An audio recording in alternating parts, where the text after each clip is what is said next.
Oh. Welcome to Redvee TV, supported by Chapel House Cars for the 2025 season. And this evening we are joined by editor of All Out Rugby League. We'll go. People have called me much worse, so we can run with that. I bet they've not called you the Fabrizio Romano of Rugby League, though.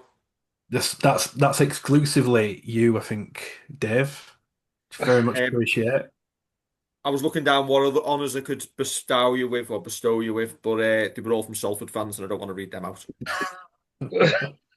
Yeah, I'm not popular there, am I? You're Which, not. Well, Matthew, hmm. we've got you on because we had a discussion this week, and you wanted to come on and defend your viewpoint. Hmm. You got some heat for it from Saints fans, didn't you? That when you declared that Paul Wellens should be given a new deal at the club. So you can give your defence first, and then Kev's going to step in. Okay. Well, listen. What I will say to you is, I've got quite a lot here. So if at any point you want to jump in, feel Usually free. do. Because I don't just want to. Well, yes, I watch enough to know. But I don't just want to talk at you for 20 minutes and not give you a chance to say anything. So. Um, Look, for transparency of people I don't know, I'm very much of the belief that Paul Wellens has done a good job at St Helens in very testing circumstances, and should be given a new contract. Um, and there are a number of reasons why, which we can go into. But I think to get to that point, we probably have to go all the way back to the very start, to when Paul Wellens gets the job. Um, and the people listening to this don't need to be told the background of that, but ultimately, he got the job off the back of Christian Wolf, and he inherited. You could argue, given the accomplishments, the greatest team of the Super League era. Four in a row, tremendous side. Um, but I think if you look back, and it's easy to say this in hindsight, but there was always going to be a drop off because simply because of the age profile of the squad right then. So if you look back at what that squad was looking at the time, you had Tommy Makinson, 31, Will Hopoate, 31, Ignatius Parsi, 31, Johnny Lomax, 32, Alex Walmsley, 32, LMS, 36, James Roby, 37. So you got seven players there of your 17 who were all 31 or over. Inevitably, there was going to be a regression. It was always going to happen. They'd also lost Regan Grace. Now, Regan Grace hadn't played much the year before because of he'd had the serious injury, hadn't he? But nevertheless, it was a loss. And he was fundamentally replaced by T Ritz. And now I'll get into recruitment, but let's wait a while because I've got bigger things to do on recruitment. So I think in summary, you look back to when Paul Wellens arrived, and he inherited a great squad. There's no question about that. But it always felt like there would be a lull, there would be a drop. Um, and the goal for Paul really would be to try and maintain how well they were doing, which, let's be honest, was incredibly difficult, while also trying to build the next team.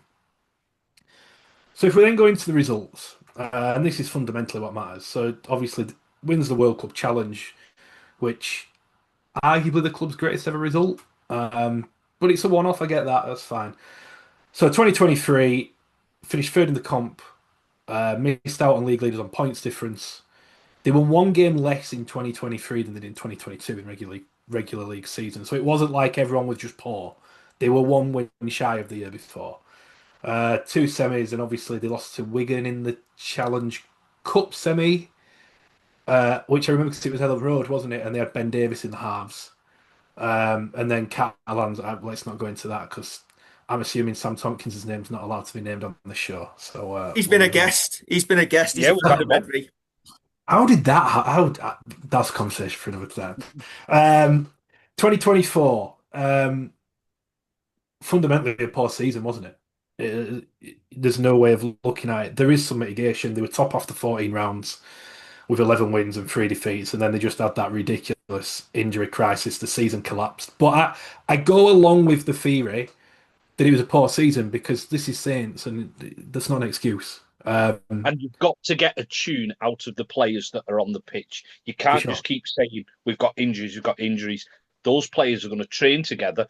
They're going to know what their game plan is.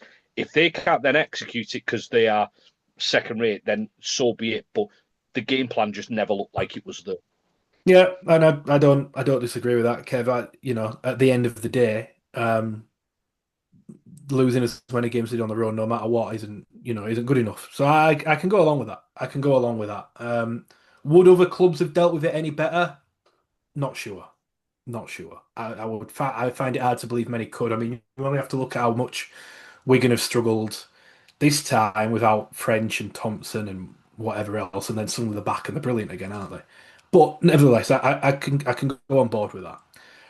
And now I'm going to get to the biggest issue that I see right now at St Helens, and this is coming from an outsider who's no emotional investment in what happens at St Helens. I think the gulf between expectation and reality is massive at that club right now. And I can use an analogy to explain this. So, start of the season, I have a look back at what my pre-season predictions were, and I had a look at others, neutrals, journalists, whatever, and most people had St Helens to finish fifth or sixth. Some had fourth, some had seventh, but by and large, it was fifth and sixth. I listened to you guys. I think it was after you won at Wakefield a couple of weeks ago, and Dave, I think you said that Kev had predicted a third placed finish, and you'd No, predicted no, second. Was it No, the other way I think I around? was no. was I third and you were fourth, Kev? I Third was and fourth. fourth. Right, fourth and third. I don't think that was realistic for that team. I still don't now. I had them sixth because I think what they've got at that club right now is a pretty average squad, right?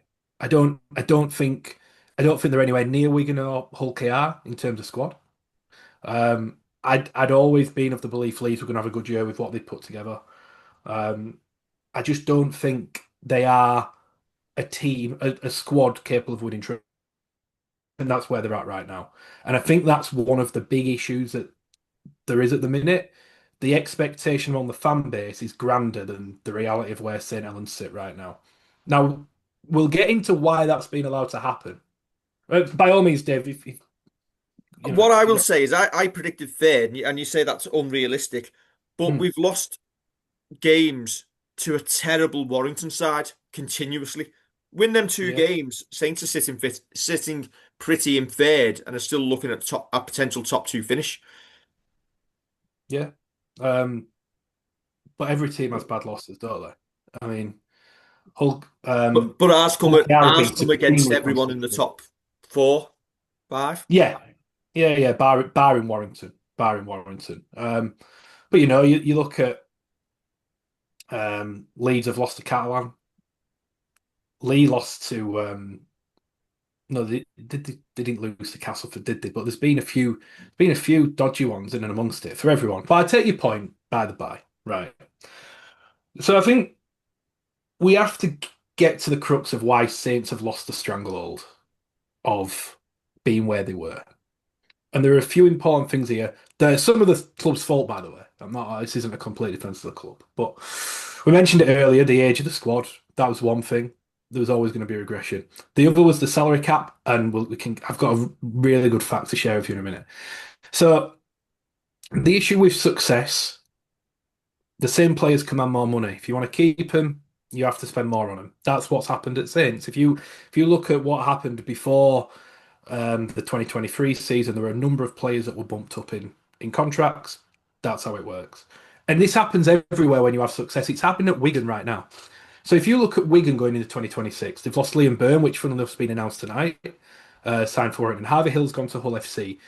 Don't forget they had Willie Isa in the squad at the start of the year. He's retired.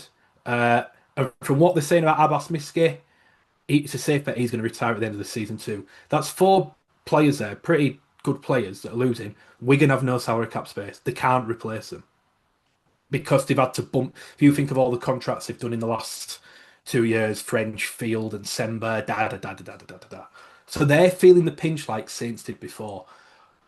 I'm telling you now, in 12 months, OKR will be the same. They're not seeing it quite just yet, but they're losing Mickey McAlorum at the end of the year. They've no cap space to replace him because they've had to bump people up. I'm telling you now, Hull KR will lose a lot of players at the end of 2026. And I think they have a dip after next year. So that's what Saints have had. Now, here's the thing for you. So if we go through recruitment of the last 3 seasons under Paul Wellens, the club has made, now if I've missed anyone, please point them out. But as far as I'm aware, they've made 11 signings. Okay? T. Ritson, Wesley Bruins, which people will forget, Moses Mbai, who came in for Joey Lussick in less ideal circumstances. Ritson was obviously Regan Gray's replacement because of the cap. Daryl Clark comes in 2024, replaces James Roby, who's arguably the club's greatest of all time. Matt Whitley comes in, Wanga Blake comes in, more on that in a bit. Um, and then this year, there's been five signings over the course of the season. Kyle Felt, who again probably replaces an irreplaceable in Tommy Mack. Tristan Saylor, we'll go on to that again in a bit, and Lewis Murphy, and then they've added Dion Cross and Shane Wright. I don't think I've missed anyone there in that 3 year period, right? So that's 11 signings Paul Wellens been able to make in 3 seasons. I'm going to give you a guess. In fact, I'm interested to see. By comparison, in the same period of time, how many signings do you think Willie Peter's been able to make? Who's been at the Hull KR the exact same period of time? I would suggest more. Okay, how many? 14.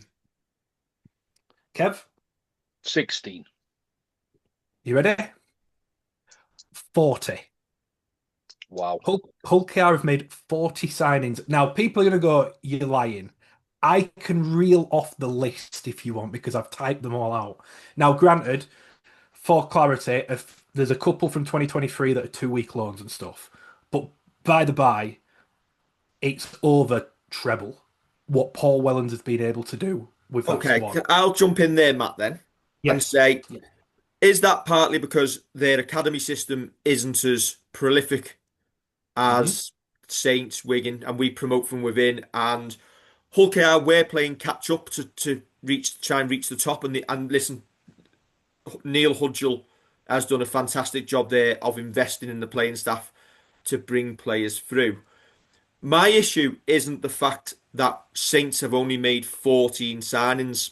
Oh, sorry, how many did you say? 11, 12, 11? 11 signings have made. It's the fact that how many of those 11 would you justifiably say have been good enough to play for the club?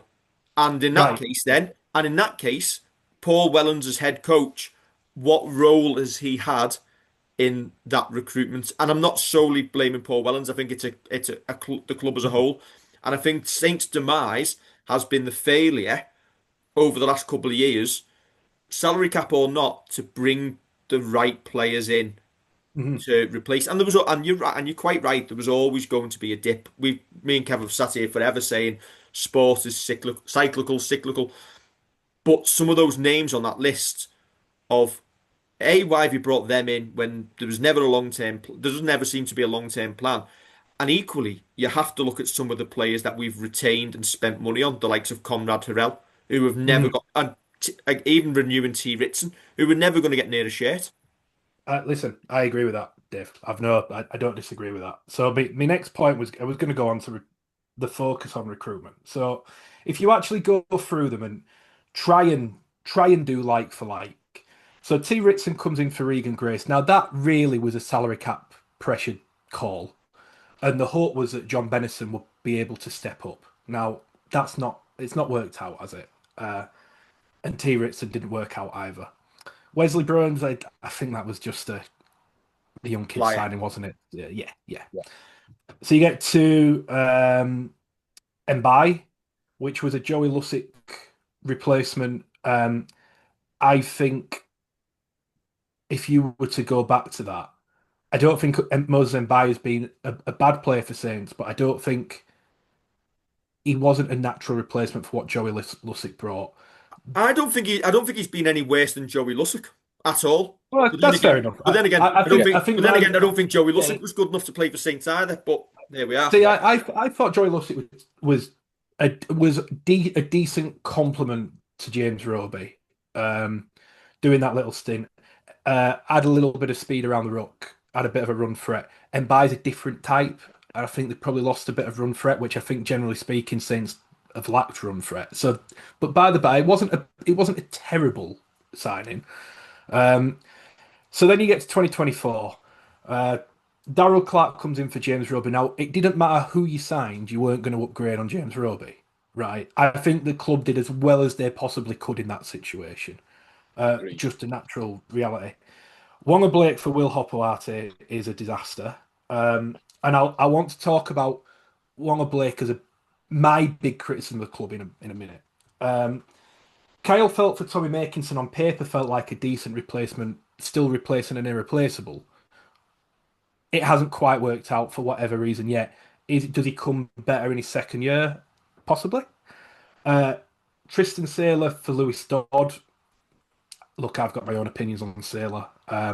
Not so much Tristan Saylor, who's just the wrong signing. I think Kev said it after the Wigan game. It's not that he's a bad player. He's not what Saints needed. Yeah, Um, I like I him, but it's no kicking game, and that's what Saints were lacking. When you look at George Whitby and the pressure that's been put on George Whitby to come in and be our starting seven by some of our fans next year, it's ludicrous because we need that strong seven or that strong half who's got a kicking game, a Lee Breers esque to name someone yes, who's currently at the club. yes. Now I've had this argument with a couple of people. Tristan Sale's a good player, but I thought there were probably less glamorous signings that could be made that would have been a better fit for what Saints needed. However, I think, and this probably comes back to expectation a little bit and fan pressure, I don't think there'd have been popular signings. Um, and that's why they probably weren't considered, but would have been a better fit. But we'll move on. So you go to Lewis Murphy coming in, who's essentially a T Ritson replacement, and why they re-signed T Ritson? I think I've got a theory for it, Dave, which we'll get into. Um, He was cheap. there's a bit of that. There's a bit of that. I think there might be a bit more. We've missed the point that Sione Matauti has only been replaced in the last 3 weeks by Shane Wright. Now, in my personal opinion, Sione Matauti has been the biggest loss to a team of any player in Super League this year because Saints have no strike in the back row. They have good players in the back row, but they've no strike, they've no threat. Sione Matautia was an unbelievable player. For me, just phenomenal. And I think the biggest Uh, concern there is with Sione. We talked about it on our show last year quite frequently. It was pretty much well known throughout this town that Sione Matauti was going home. Now the club yeah, kept giving off the vibes of, oh, he hasn't decided. We're waiting to speak to him at the end of the year. He was going home. right. So this is where my issue comes with the club at the minute. So I think I said I wanted to speak more about Wonga Blake. The club decided to play a waiting game because Will Puarte did decide relatively late to retire. I think it was around September time, August time, if I recall. The club decided to play a waiting game and it backfired because no players came up. They went with what they could get in the end, and it was a gamble that backfired. We knew Saints weren't confident because they only gave him a 1 year deal. So The the question proof was in there the is, Matt, pudding. even if Will Hopoate decided to retire late, he was out of contract anyway, wasn't he? Right. So this is the point I'm trying to make. Why were they indecisive? They were indecisive. They were indecisive in not moving on, sorting Hopoate, whether it was sign a replacement or the retirement, and they were indecisive, waiting on someone to come up, and no one did. So they got Wonga Blake. Sione Matau here, I've got this here. They let that run on too long. Now, did Sione give them indications that maybe he might change his mind and stay? Did they hold on to that hope? I don't know. But for me, and with you, the indications were Sione was leaving quite early in that season, but it dragged on and dragged on and dragged on. It got to September and he made his final decision. Well, how do you replace Sione Matautia in September? You cannot do that. At least with Roby and Makinson, that was done early. You had time to find your replacement. You had no time to find a Sione Matautia replacement. But when a player's that good, you have to know what's happening earlier. And it was left to drag on. Now, I think the reason the likes of T. Ritson and Davis and Hurrell and Bennison were all re-signed were off the back of being burnt by waiting on Wonga Blake. They didn't want to do that again, so they ended up re-signing players to try and help fill the void of Sione Matautia because he had played a bit of centre. They wanted a bit of time for Dagnall. But fundamentally, it just didn't work. Hurrell's not played. Davis didn't play. Benison's not played since May. Ritson's not played. They were all just bad business. That was bad business on all fronts. There's no other way around that. And then you get to this year, and this is where my major concern comes. I remember speaking to you, Dave, around Christmas saying, "Oh, Morgan Knowles is off," and I don't think you believed me, but he was off. And so they've known for a long time. They've known for a long time. They've known that James Bell and Joe Batchelor were leaving from February, because I remember those stories breaking when I was in Vegas, right? So they've had a long time to prepare for this. They were speaking to Josh Papali in February, and I can tell you for fact that's true, because it came from the horse's mouth while I was in Vegas. He was telling people in Vegas I'm speaking to Saints. That situation dragged out until August. That's 6 months. There is no way a club should be letting a, a signing that significant drag out for so long. It wouldn't happen. It would not happen. Hull KR are a very unique club in the recruitment front, but there is no way they would let that happen. There is no way Wigan would let that happen. Kev will back us up. I said this on this show when there was all this talk of him whether he wants to come over or not. I said, bin him off. He's obviously Yeah. not that interested in playing for Saints. If he comes over, he'd have been coming over purely for a holiday, for the money, because he hasn't got a better offer in Australia.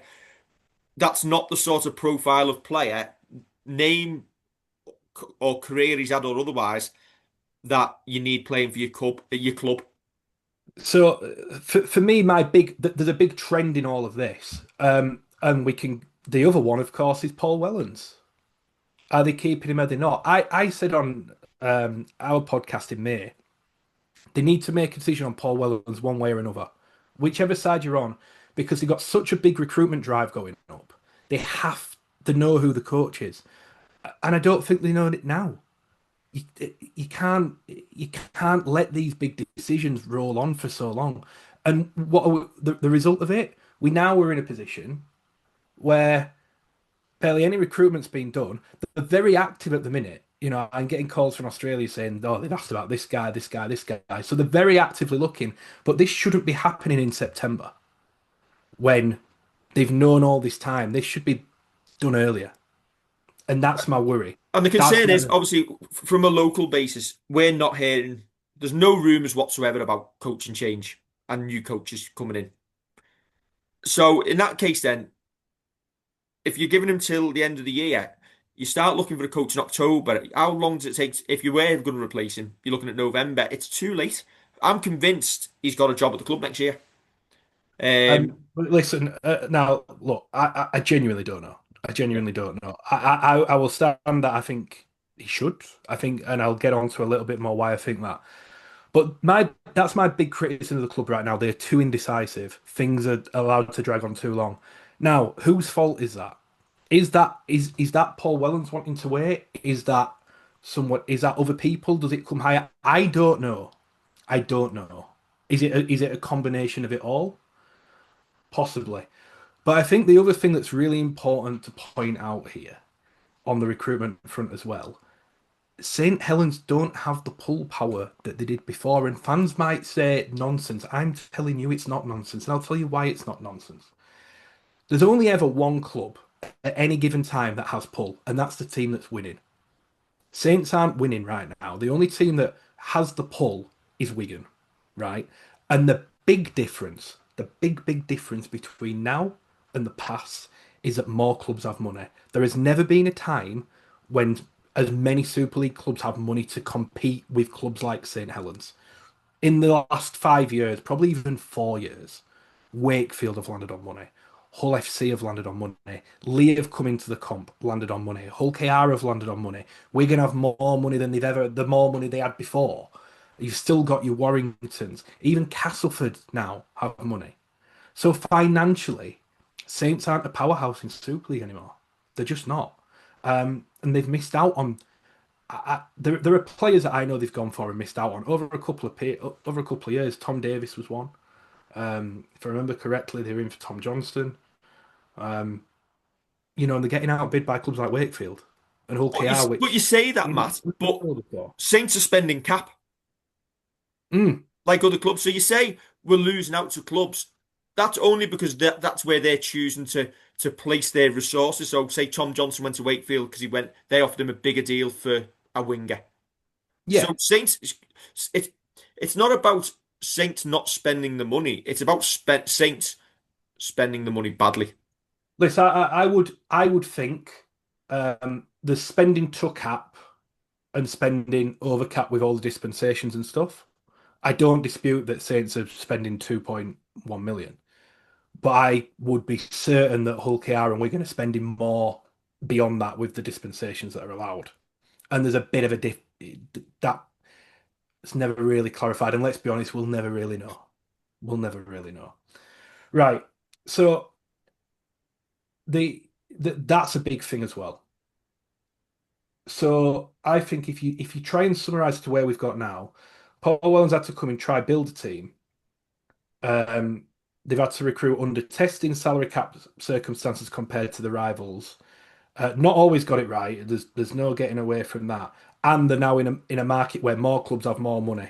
So there's a lot going. There's a lot more challenges that St Helens face as a club now than they have before. But if we move to the future, and the reason why Saints will always come back round, always, is the youth. We all know that. And the next great team is being built now. You've got Whitby, who once he's physically developed, is going to be a star. Dagnall, I'm the chairman of his fan club. I think he's outstanding. Delaney, Robertson, Stevens. You throw in your likes of Wellesby, Wingfield. When if he gets over his injuries, even Murphy. They've got a core of a fantastic team moving forward. I think an important point that needs to be factors in defence of Paul Wellens here is so while he's been trying to build a new team, for a couple of years the academy's not quite produced the players. If you look at the squad right now, okay, there's only one player in the St Helens squad who's of the age of 22 or 23, and that's John Bennison, right? The other one would have been Lewis Dodd, but he went to the NRL. So there's been 2 years where Saints normally have players coming through where they've not. Now, why is that? I think I've got a reason, and it's COVID. I think it's the aftermath of COVID because those were the guys who didn't get that key time in training, and they've just not come through. So that has been a problem for Saints as well, I believe. And now suddenly the 2021-year-olds who were back after COVID are all coming through again. I mean, Robertson's 19, but you get the point I'm saying. So I look at where Saints are at with this squad right now, and I go, by 2027, this team's going to be winning trophies. 100%. 100% they'll be winning trophies. They have to get the recruitment right externally, which there's some arguments there at the minute. Um, but they've got the core of an unbelievable side once these guys have another couple of years on the belt. And, Saints have always done this, but nevertheless, you've still got to give Paul Wellens credit for the for that because he's overseen their development once they've gone into the first team with the other coaching staff, of course. It's not just him, and but he's still done it, and I think players really have come on under him. But I'll argue that a little bit. Um, Mm, yes, players have got opportunities, but I I feel at times this year purely because he's been in a maybe a short-term situation where he's looking to safeguard his job, get results in the short term. It's sacrifice long-term thinking. So Noah Stevens probably hasn't had the opportunities he should have got. So you've had Paul Wellens saying Iggy Parzy's not been up to scratch, gets dropped to the reserves, and then gets put straight back in over the top. And you've got Noah Stevens coming off the bench for 7 minutes in games. You've got George Whitby, who was getting a run in the team, suffered a HIA, and hasn't been seen since. At the expense of Moses and Bai, who has done all right. It's steadied the ship, but is retiring at the end of the year. Isn't the future of the club, but is still in the team week in week out. it. I, you say we've got the core of a good team, and we have like Owen Dagnall got into the team. Owen Dagnall got into the team through necessity, and to be fair to Owen Dagnall, made himself essentially undroppable. What would have happened when Lewis Murphy is fit, or when Wells came back in if Owen Dagnall hadn't got injured? Would he have been sacrificed to put Sailor on the wing? Who knows? If you look at what Paul Wellens has done this year, he has prioritised big names and players who've been there a long time over the youth. And you say we've got a core of players who should be winning by 2027. And I'm just putting the question out there, with the right coach, is Paul Wellens the right coach to do that? And I think I've flip-flopped quite a lot this year, one way and the other. The jury is out. I don't dispute that the jury is out, but I think looking at it externally and the challenges he's faced, I think he's done enough to be able to be given the opportunity to implement the team. I go back to the number of signings he's been able to make. I would imagine, other than Wigan, there isn't a single club that's made anywhere near that fewer number. Um, and this is a guy who's, he's a new coach who should be given his chance to put his stamp on the team. He's not been able to. I get the record against the big teams. I mean, Leeds are a pretty good team this year. They've beat them twice, so it's been diluted a little bit. But I still take the point. My argument on that would be because it's now Wigan, KR, and Lee. I'm sorry, Wigan and KR are just better than Saints. They got better squads than Saints. It's just the truth. And I wouldn't I know, and disagree. I know, I know that some people get that. I think there's a lot of people who just don't get that, but they do. They're in a I, different spot right I now. think we've reached the point where I've just basically said, "Do you know what? As a team, we're just not good enough." And I think you've seen the show after last Friday's game against Wigan. It feels essentially, and we've probably discussed quite a lot of it on here, that the club as a whole has been stagnant and appears stagnant. And you talk about Saints not having the pulling power that we once had in terms of players. Have we got the pulling power in terms of getting the right coaching? And is that why we're likely to settle for what we've got? Is it the easy option? It might be the easy option, but I still, and this is probably where people, are different to me, and that's fine. But I think it's the right option because, I think if you actually break it down, it's not being as bad as the Saints fans will feel because I get why you guys are frustrated and the fans are frustrated completely. But I just think when you look at all the circumstances, I go, well, actually, yeah, I'm not surprised that this has happened, and it's not a Paul. I don't think it's a Paul Wellens problem, is what I'm trying to get at. I think Okay. I think that's fundamentally where we're at. I don't Well, I don't think the issues and the regression has been factors that you can pinpoint on Paul Wellens.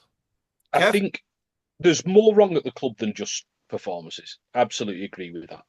But with regards to when you say Wello hasn't had the chance to put a stamp on the team, yes, signings wise, but what's our playing style? It doesn't seem like we have one. We do when we're playing the likes of. I've got the list of games since we lost to Wire, and we call it woeful and inept. And Dave actually said he didn't see Wello being coach. I said he asked me to be Eamon, and I said if there was someone available, I think can do the job and relieve Wello of his duties. That was my exact quote when it came to it. We've got the list here. So you beat Catalan, who couldn't play the ball, Huddersfield, who couldn't play rugby, and you look good against teams like that. Salford, you're expected to beat twice. Cass, you're expected to beat, and you beat them to nil. There's only the Wakefield game that I feel like we've been given what we think is going to be a tough challenge. And listen, we've put Wakefield, call it back in the box 3 times this year. We've just had their number on them. But there's no plan B against the bigger clubs. Seems to be no use of whatever skills this squad has. No effort to move away from previous tactics. And I know you've got that core of players who coming to the end who have been with us for the past couple of years. But that's where the frustration lies. Even as Dave says, where you've got players who drop out because they're going to learn something in the reserves, then come back in ahead of other players, get brought onto the park ahead of players who have done nothing wrong and deserve a chance. And this is my issue. This is why I've not seen enough, because you do have games like Leeds at Magic, abject. Hull away, we had a good 20 minutes. We hear that again against Wigan. We have a good 25 minutes and then it falls off. Hull at home, listen, they were doing what we did at Leeds, where it's a rearguard action, keeping them out. Dave asked me a question on the phone the other day when he said, if Hull had scored, would they have won? Well, there's no if there they didn't. Leeds, the Leeds game. Leeds was, sorry. But again, it's probably the same one where you're struggling against teams to get over the line. We're not seeing any use of a plan B. We're not seeing any use of whatever we can do, whether that is spoiling at the minute and stopping games and looking at what the dark arts, as Dave called them after Hull KR and the likes. We just don't do that. And I just feel like there's a lot of naivety there. We've had two lots of coaching staff underneath Paul Wellens now, and we've not seen a change. And that is my frustration. That is my issue with this. So I disagree because I think there has been a plan B. I think the defence has completely changed since that Warrington game that you talked about. I felt before into that Warrington game where they were defending in triangles at times. It was a horrid watch. I think everything's slowed down defensively. There's still that element of line speed, but I think the edges have slowed down. It's all done at a slower pace now, and that's I would say. You said about spoiling tactics. I'd almost argue that to a degree that was what it was. They just made themselves horrible to attack against. You look that Leeds game at Edinley was a prime example of that. Leeds just had no clue what to do. And even now, you look at these last two games. I'm with you. So the list of results that you mentioned, Kevin beating Cass, and yeah, it was great, and they won 9 out of 10, but they hadn't really won a We game. I didn't go, play well, anybody. barring Wakefield, yeah, barring Wakefield, who you've got to say Wakefield have beat Wigan, beat Leeds at Wakefield, and then Saints go stuff them. It's a good win. It's a good win. You can't, yeah, Best yeah, of you the can't, season. yeah. So I go then right. So these three games, Leeds have been the third one, are the ones where you go right. Now we're really going to find out about Saints, right? So they play Hull KR, and they don't have two winners. There isn't a team in the comp that would not be ruined by that. People underestimate wingers in the modern game because of what they do in the start of your sets to get your sets going. And that's where Kyle felt unfashionably is good. He's good at starting the sets. So they ended up having to move Sailor there. Sailor's not a winger. He's No. just in no way is he a winger, but needs must. And not only that, they lost Morgan Knowles after 7 minutes. Now, they lost by 4 points at Hull KR, who are top of the league, who've lost about 3 games at home in 2.5 years. Like, I came away incredibly impressed with Saints, and I think this is the problem. I think Saints fans go, "Oh, that was rubbish." I didn't think it was. I didn't think that was a poor performance. Yes, they didn't score many points, but they were never going to get up the field to score the points because they didn't have the people in the back play. How many times were Saints up that side of the field? Now, listen, I will go along, and my big criticism of this team is the lack of kicking game. There is the last players are rubbish. The last players are awful, and comes back to the Tristan Sailor point I wanted to make that I'll make shortly. Um, there's no invention in the last players. Now you've got this conundrum: do you play Whitby because Whitby can kick? Whitby's a good kicker, but he's defensively not physically developed. So do you want to give up? Do you take that for the defensive issues? And I'm not saying yes, I'm not saying no, but it's not as simple as oh he's a kicker and that sorts everything because it creates another problem. And that's no criticism of George Whitby. He's a kid. He will physically develop and become a good defender. He's just not physically not ready yet, right? Um, so yeah, there's no invention in the last players. And Bay and Lomax are too similar. Um, and the problem is Sailor. Now, Sailor for me is the one where I think it's hard for Paul Wellens not to get some criticism for that. Now, look, Lee Breers was brought in an attacking coach from Brisbane and f thought Tristan Sailor would be the fit. Now, if you're bringing in an attacking coach, do you go against who he recommends bringing in as your spine player? And that's no criticism of Lee Breers either. It's just that's got to be a coaching staff decision. Whoever you want to pinpoint that on, they got it wrong. And it's not even a criticism of Tristan Sailor. He's a good player who just isn't what Saints needed. I Isn't think what I Saints think need. with Tristan Sailors, I think the club have listened to the criticisms of all last season and the year before, saying we lacked pace in the team, and they've gone out and just tried to sign anyone who plays across the back line who had a bit of pace to try and add to it. Now, the biggest concern for me is we are coming to round 26 on Friday against Lee. I still have no idea, and I don't think Paul Wellens has any idea of what his spine should be in the playoffs, or Yeah. we haven't got a settled spine. How on earth have we ended up in that situation as a club? And we haven't got a settled spine, not because of injuries, but because we've got Wellesby, Sailor, Lomax, and Bay, and there's no balls to do something about it, whether that's drop Sailor completely, drop Lomax completely, put Whitby in the team. And I think we're just going to coast to the end of the year and we're going to end up starting 2027 with sorry, 2026 with the same group of players and Whitby to add to the mix. So yeah, I agree, and comes back to why I'm quite critical of the Sailor signing, and that was a senior signing where they had money to spend, and they didn't get that one right, and I think this isn't me completely defending Paul Wellens. I think Paul Wellens has to take some responsibility for that because ultimately he had a say in that signing. Um, and it was the wrong signing. And if you recall earlier on this pod, I said I thought there was less fashionable players that would have been a better fit. But you said they listened to the fans, they wanted X Factor, they wanted pace. I think Mark Sneed would have been a much better fit. I think Josh Drinkwater would have been a much better fit. But look at your face. This is the thing.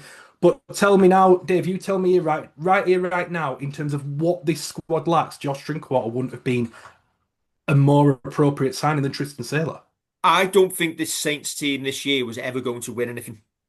I agree. So in I that case, I would rather have seen George Whitby just giving his head for the year, Noah Stevens giving his head for the year, and let them make their errors and build and but develop. right, Take them okay. out now But and again. then but And then you've got right, but Dave, then you've got fans saying Paul Wellens has to go because he can't make finals. Well, you imagine selling that to Saints. Right, we're going to run with Whitby and whoever else for you, but we're not going to make a but final. there's a Wellens lack. has to be out. But then there's a lack of a plan. You need to say the problem is, and this is Saints fans, and with their expectations, there is always this win now. We've got to win now immediately. If the Exactly. club had come out when they made them four renewals of Robertson, Whitby, Stevens, Dagnall, and basically said, listen, we've got a long-term plan. It's going to take us 2 or 3 years to reach the pinnacle again. This is our core of young players. Bear with us, and we'll put the players in around them. Right. Unfortunately, Well, those young players imagine aren't trying to playing. sell. Imagine trying to sell that to fans. Buy your season passes. We're admitting we're not going to be very good this year. Okay, so but we're selling season passes. Well, we're not going to sell season passes by demonstrating that we're just not very good, and we're going to keep signing or re-signing Dross. And this is where my criticism comes, Dave, because they've not. The season ticket sales should have been on a grand recruitment plan for next year. By now, the club should have had loads of signings done. They should have been, and that's your sell for next year. They've not done it. That so it comes back to my criticism. I just don't think they're proactive enough. I don't think they're aggressive enough on that front. It almost feels again stagnant. It almost feels like we are waiting on the miracle that we're either going to have a playoff semi-final dramatic loss in trying circumstances where we can go, we'll do it next year, or an even bigger miracle that we win it and then they'll stick the season tickets on sale. They're waiting on the never never, which I I said this just, I on just, Friday. I I thought just, they're going to fun, I sell. just fundamentally think that the challenges that Paul Wellens has had to deal with, and look, this I'm not saying he's got everything right, and nor could he have been expected to, because fundamentally he's a rookie coach. Rookie coaches get things wrong. Um, I just think that there's this thing. This is my perception. Don't mean it's right. It's just my thing. Saints fans think they should win because it's Saints and can't clearly see the wider picture of what's going on at the club right now and what's going on at other clubs right now. Hull KR and Wigan are at their peak right now. Saints aren't because of how the cycles work. Just and never have been. And I just think if you actually look at the circumstances, me looking outside in, weighing it all up, I just think Paul Wellens has done. I'm not going to say he's done wonders or spectacular because he hasn't, but I think he's done a pretty solid job in tough circumstances. I don't think the Saints' job has been an easy one, and I Yes, don't it think to is. many If people Paul it's been an Wellens attractive one. if Paul Wellens stays, can Saints fans expect an improvement next year? There And should there's they should be, Dave. There should be, but they should be signing good players. Like for me, they were never going to do anything this year. With the squad they had, they weren't. But with the cap space that were freeing up, they should have, and with the young players coming through next year, they should have had a squad that were ready to go.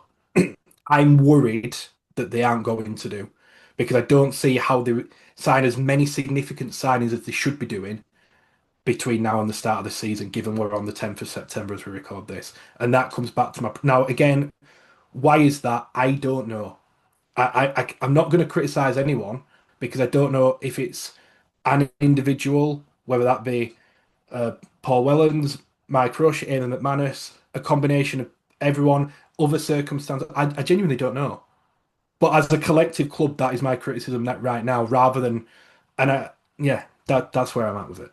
I listen. I'm not sitting here putting all the blame on Paul Wellens. I think he's been left a bad hand with recruitment, which again he's probably had a part in, but ultimately not all. Because I think the issue with the club is everything's done, or it appears to be done like by like group decision. So, but when everything's made by like a group call, then it almost feels like there's no what's the word?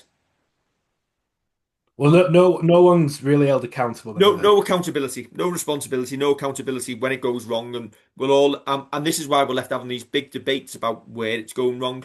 I feel at this moment in time, from the outside as a fan, that across the board the club is just coasting, and nothing feels right. Whether that's on the field, off the field, in terms of everything.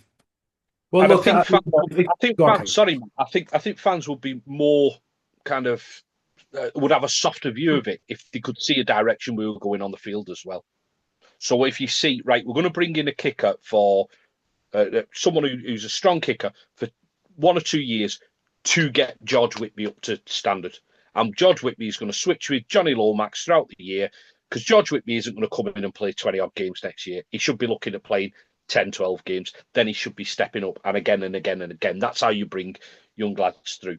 But the plan B that I talked about, where you've got more of a kicking game that isn't just we're going to try and hit boxes 1 and 8 on each side and pin the wingers back because that's what it feels like we do all the time. I think if fans could see an aim from the club and an aim from the coaching, there would be a lot less anger, animosity, frustration from the fan base. Yeah, no, and listen, I completely understand that, Kev. Completely understand that. And as I've said it a couple of times, for me, by now, the club, if you look at, say, where Wigan were going into 2024 and they'd done Thompson, Leeming, Kieran, among others, and you're going, oh my God, they're going to be a team in 2024. What happens 2020? I mean, they ended up winning it, but you were going, dear me, they're going to be a good team in 2024. We should be talking about Saints about 2026 now, like that, Yeah, yeah. and we're not. And that's my criticism of why that is. I don't know, but the Parley thing concerns me that it was allowed to drag on as long as it did.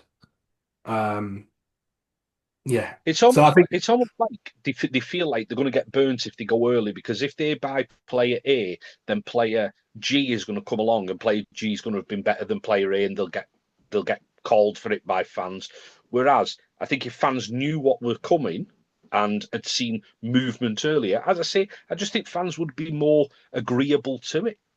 And I understand that. I could understand that. I think probably where I'm a bit different to is what I'm saying is I think everyone just goes, well, blame the coach, boo, get rid of him. And I'm like, well, I don't think I don't think all these things you can pin on Paul Wellens. I think that's what that's probably where my big difference comes from where No, the fans. I agree that the as I said earlier, there's more wrong at the club than just performances. But unfortunately, sometimes in the performances, I think that we're very one-dimensional, and I don't see enough that I think, yeah, this is the direction we want to be going in. As I say, when you've got Lee Breers coming over, and it probably goes to most of the coaching staff as well. Yeah, we look great defensively now, but going forward, is that all we're doing in attack? Like, or we're putting a little box kick up to the winger and putting them down. We're not trying any set moves. Are we waiting to play three different game plans in your playoff game, your semi final, your grand final, and hope that that's going to work? Because we've not shown our hand this year. We were Yeah, told at the start of the season we weren't going to show our hand against the likes of um, West Hull and Salford when they put out all the kids. We've not seen it all season. It's just not been there. And I get the point that the players probably aren't good enough, but where's the playing to the strengths of this squad? Is it just what are the round strengths, out? Kev? Like for me, the strengths are the pack, the middle, and it's built around the middle. But the issue is the middle more often than not, and the wide men when they've had them fit have got them in position. But that's all well and good. If you've not got if your spine's not right, you don't score the points. And that's Yeah, fundamentally where the problem is. And it's not that any of them individually are bad players. I think Johnny Lomax, right, comes in for a lot of undue stick. Defensively, the last 2 weeks, he's been unbelievable. But people want the attack. I get that. I understand that. But this is probably the issue that he's too similar to Moses Mbaye. it's functional. Yeah, the sync isn't right. Which is why the Sailor one, you can see exactly what the logic was in Sailor at six because the complete opposite to a Johnny, but he's not a six, and that's the problem. Correct. So I do think the Sailor conundrum's fascinating. Look, I've said this on my own podcast. I think they've got to move him on at the end of the year, and it's not because he's a poor player. It's just they need to get someone who better suits what that spine needs right now. And for me, you don't move Jack Wellsby because he's the best. He's the better of the two at fullback. For right here, right now, to the end of the season, just me, I'd be playing Sailor at fullback, Wellsby at six. I'd have Johnny in there, and then I'd have Moses on the bench as me to change nine. Is how I'd run with it. You've still got the kicking issue.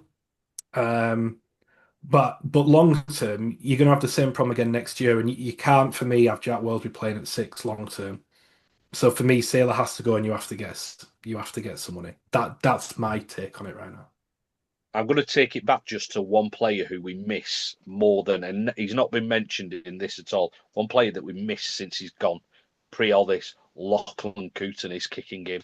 We've never had that extra kicker coming in from the back and even just being able to launch it downfield. Jack Wellsby does have that in his locker. He had that in his locker when he was younger, but it's not used. Maybe that's the utilisation, especially into next year. You get yourself an extra kicker coming in from fullback.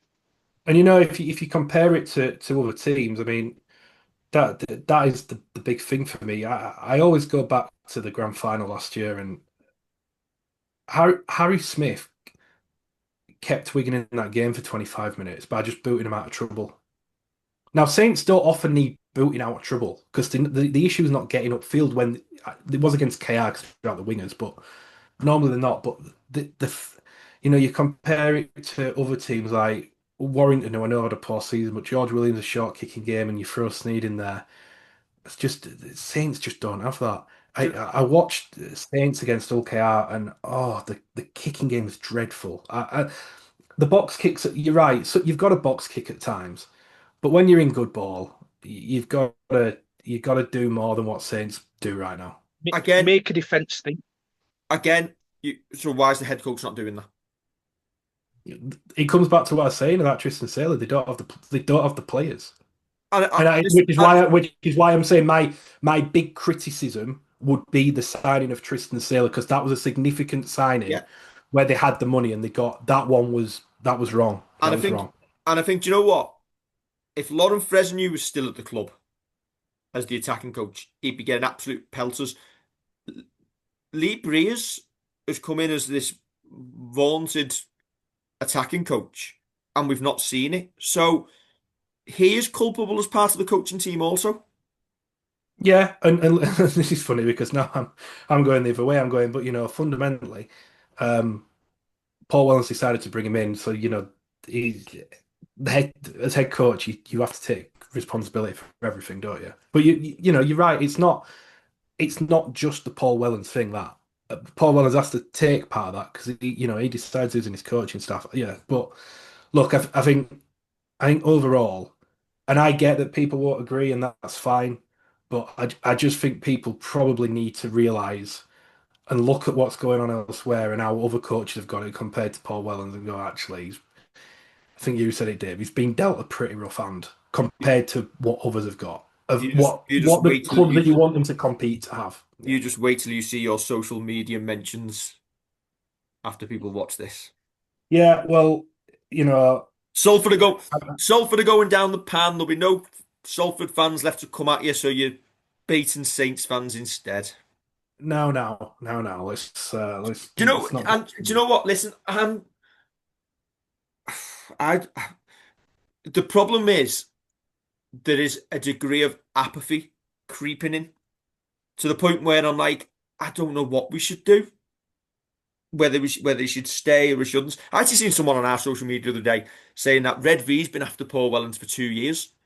We were the biggest defenders of him or I was for so long. It was only after the Warrington game that I said he should probably go. I personally I would actually like to see Paul Wellens go into a director of rugby role at the club and take over looking after just overseeing the club. Get it because I think he's too good to take away from the club completely. I'd like to see him He's got too overseeing. much knowledge. He's got too much knowledge to lose. I'd like to see him overseeing pathways and get a coaching, and then I would like to see Mike Rush focus on the business side of things because I think from the outside looking in, Mike Coleman, the finance of the club, is in Singapore.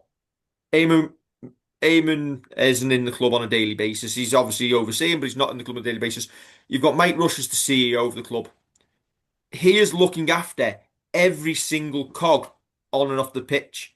That's too big a job for a club who needs to be developing off-field revenue streams and everything else. Focus on that side of it. Put Paul Wellens in charge of the rugby side of it and work together. But again, it goes back to do the club want to put that investment in? Because at this moment in time, I say it's stagnant. Saints haven't got the pull they have. If Saints don't sell the season tickets for next year, and there are fans who will walk away, unfortunately, that's the way the fan base feels at this moment in time. If you're not bringing the revenues in and revenues drop again, does that influence your ability to spend because you're looking on your finances to prop the club up even further? Has that already happened? Possibly so. Mm. Look. I'm not saying that. I don't. I don't think infrastructure wise, I don't think Saints spend as much as again the clubs they're competing with. You see, all Um, these other clubs have got like analysts and everything, all these different roles. Saints don't appear to have that. We've got no. you've got Wello, Lee Breers, Eamon O'Carroll as your three coaches, and you've got just a revolving cast of people walking through the coaching booth, watching what's going on. But who's actually responsible? This is coming back to what I'm saying about financially how things are different and how maybe other clubs have been able to move forward and progress. This is what I'm trying to get at. Yeah, And I don't think I don't know if it's that people don't get that. I think it's maybe just people don't see that because they see what happens on the field for 80 minutes. I think if you actually and this isn't me criticizing Saints, do they simply just not have the financial power that other clubs do now to make it's not just the recruitment, it's the staff, it's the business. Do they? I would I think we argue, take shortcuts as a club. We go. I believe we take the cheap option at times and we settle. So I'm going to use a little prime example, and this is bugbear. We bring like a magic shirt out, but we'll order 1,000, and we'll be happy selling 1,000 rather than bringing it out in February and trying to sell 5,000. It's the easy, cheap, safe option all the time, and I don't think it's a case of we don't spend the money. I think we just do things badly, and ultimately, at some point, as a business, Mike Coleman, Eamon, the money men at the club need to look at who is doing those jobs, and people need to take responsibility and I'm surprised accountability. you didn't go with. I'm surprised you didn't go with woolly hats on sale in summer. Oh yeah, Bobble going on sale in June. Brilliant. look, I think that's probably a conversation for another time. And all Yeah, being said, I haven't done enough research on that to properly give you an answer. But what I would be comfortable saying is I look at the size of the workforces, not work, which is this is funny actually because I was looking at Saints' accounts and they had like 500 members of staff, but it's because of the way that they've done the stewarding and the yeah, yeah. food. But I think if you were to actually look at the staff within the business compared to some of these rivals that we're talking about, not just on the pitch but off the pitch, I think you would find it's a smaller operation. And maybe, why that is, I don't know. Is it purely cost? It could be. Or is it, does that come to your point, Dave, of wish to be a bit more ambitious? It could be a bit of that. Look, I don't have the answer. I've not looked into it enough, so I don't want to comment on it. But there's a lot to look at there. The other thing, and I wasn't going to say this, but I mean, I'm saying it now. So it's too late, isn't it? One thing that struck me, um, I was the Lee game, Lee at home, and I turned up, and the media park in Tesco car park. Um, so I walked from Tesco car park to where the media entrance is. So you kind of walk around the main outside perimeter of the ground. And it struck me how little was going on. It was pretty quiet. There wasn't a lot. There Yeah, was a nice screen van. There was a stall. There was a cardboard cart where you throw the An ice ball cream van through. that isn't generating money for the club, I will add. Right, I didn't even know that. And I just thought it's a bit flat. Like there's not it's much not an event. It's not an event, and it needs to be an event. compared to going to Headingley or Wigan, where you can go to Robin Park and they've all sorts just going on, and in the ground they've got loads in the concourses and LKR have Craven, and I keep using those three clubs, but they're probably the three Wakefield, clubs right now. Wakefield. I took a Wakefield, photo of yeah. Wakefield, even just outside the stand. They've ordered a load of cheap plastic tables from Costco, and at least and have a couple of kegs on outside. That's why I just thought, and then not too long ago, I was staying over in um I was staying over in St. Helens because I was then doing another game. I think I was doing Wigan the night after, and it struck me that it felt like the club was missing out on a trick because there's not really anywhere all too close to drink. Um, but I feel Dave's just looked at me just to go on the Redvee cafe bar again here. So, um, right, I'll but point one out, sorry, Matt. if I missed So out on while it. you're on Sorry. here, so was it England in the Euros? Which Yeah, what was it? Was it this summer or last summer? Me when must I came, oh No, Kev, what was that game that we came out and and they turned the tellies off at like the yeah, I game finished can't like remember. 10:15, and there's people in the Redvee Cafe bar out trying to have a drink, and I think there was a penalty shootout. Was it the Euros? Possibly. Whatever tournament it was, they turned the tellies off. because they don't want Right. people. They don't want Right. people spending the money. They want people out. And this was what struck me, right? So the game I'd been to, it wasn't this example I'm talking about. It was when they beat Catalans 40-0. And I left the ground. I wasn't there too long. And I say I was staying over, so I was gonna have a drink. And the the bar was shut. I thought, what? Yeah. We won 40-0.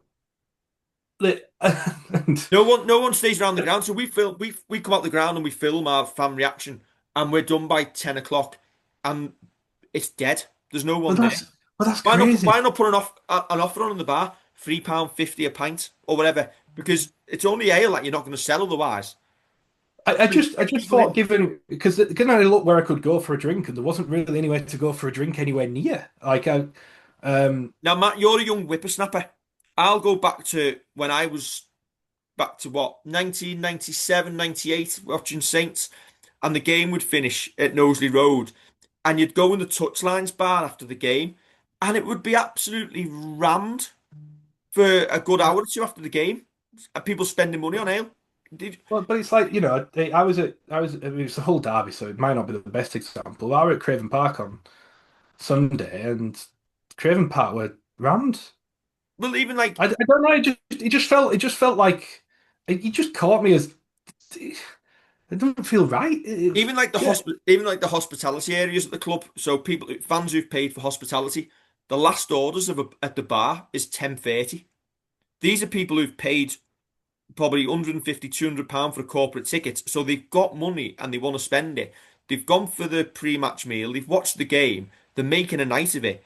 And you're turfing them out at 10:30. So we see them in mass groups walking over the Steve Prescott Bridge in the town centre to carry on spending their money Yeah, elsewhere. yeah. Listen. Stagnant is the. It's. I'm going I to use the word did. tonight. It's stagnant. I say I wasn't gonna mention those two things because it wasn't really why I came on, but it did strike me that that didn't feel right. Um, I think it all fits in with more wrong at the club than just performances. I think it does fit in with that mantra that there are little things, and I think these do get amplified and magnified the more goes that people think is going wrong on the field. They start looking for other things going wrong. Absolutely, absolutely. Listen, I can talk from own personal experience of being an Halifax fan. When Halifax are winning, everything's wonderful, even though it's not, because some of the things that when they've been in, I'm like, what's this? People ignore it if you're winning, but if you lose Yeah, it, that's when it all, and then people fight. You are absolutely right on that front. Absolutely yeah. right. So there you are. I don't know if I've convinced anyone, but I've tried. You've just depressed us Well, more than I'm sure that there will be people on here screaming at us for possibly not going more in depth or actually bringing up the fact you said it was a no-brainer um, to give Wello a new deal. That I was your still think. Listen, I'll stick. Kev, I'll say it now. I still think it is. I yeah. think for where the squad's at, for what he's for the work he's done. I think for look, have they've had the season I thought they would have. That's probably just where I'm a bit where my position comes from. I think they've had. But I think they've equally, had this, but equally, sorry, there's a lot of fans who didn't want him this year. which to me is bonkers because like bonkers because 2023 they were that they were so unlucky that year to not make another final. Um, Listen, 2024. if that lead try would have been given against Wigan, I think it was, Saints wouldn't Yeah, have you're gone right. Saints wouldn't have gone to Catalan and would have played Catalan in the final. I think Wigan would have gone to Catalan. Catalan probably would have beat them at home, and we'd have played Catalan in the final. You Ifs, buts, and know, maybes. yeah, But I know. And of course it is, and but then I just look at 2024 and I cop it wasn't a good season because of how it finished, but they were top after 14 rounds before injuries kicked. I don't know. I just think there's a lot of mitigation. I think that would be my very simple point. I think there's a hell of a lot of mitigation that defends Paul Wellens. That I think because people just purely look at results, they nothing they would can't make see. me happier than Paul Wellens to be a success at St Helens. So Saints had a stable head coach for the next 10 years. And 100%. that's Yeah. why I want to give him as much time as possible. I just feel I don't know whether it's running out. If I was to have one particular criticism of Paul, just to end on, I just wonder whether um, I always think, you look at some of the recruitment things that have gone on, and I think I'm not sure Paul Wellens wanted that to happen, but would a Christian Wolf have let it? Would he have slammed the door and said, "I'm leaving," and kick screamed and whatever else? And is Paul too good a guy? Look, I'm speculating now. I don't know. I Here's don't a know. question. So that I'll just ask you before we finish. So, like, obviously, there was the interview with Paul Wellens on Friday after the Wigan game, where he said he thought we did 90% of things well, and the 10% that were wrong, people don't notice or whatever it was. It sounded very Cunningham-esque at the end. When Kieran Cunningham was coming out, when Saints fans had watched us play appallingly, and we were being told that it was a really good performance, and we were like, "Have we watching a different game?" Is there a feeling that it's just the same old coaching spiel coming out? And now, is that just media training from the way coaches are taught to speak these days? You obviously go across Super League and hear different coaches talk. It doesn't feel like we're quite getting the honesty. I can't imagine that Paul Wellens is saying the same, or I hope he isn't, to the players behind closed doors. Yeah, I think I'd not thought of it, but I think it's maybe a fair point that I always say, tell people what you think, like to a degree. If you're not going to hang a player out to dry, but if there's certain aspects of what you didn't like, say what they were. That the 10%, 90% probably isn't the greatest. I mean, we're nitpicking now, but I get your point. I take your point. Because it can be something like that can be interpreted as we did 90% of things awesome. Where I think probably probably not quite saying that. It's probably saying that we've got a game plan, but if you don't get that 10% right, the rest of it's irrelevant. Is probably what he was trying to say. I take your point. I take your point. Maybe if you're going to say that, just say this is what we didn't do right, and then people know what you're thinking, rather than being a bit disguised. Maybe I see what you mean. Right, Matt. So just so I can clip this for the YouTube short, thank you for announcing the exclusive that Saints are signing Nathan Cleary for No. 2026. If you want to see Matt reveal all, you have to watch the full episode because we're not going to tell you whereabouts in it he says it. You're welcome, lads. You're welcome. There's a scoop. Right. Don't forget to like, share, and subscribe, and follow Matt for more Fabrizio Romano exclusives because he gets far more right than Adam Bauer ever does. Don't forget to like, share, and Oh, subscribe. Already said it. Catch you soon.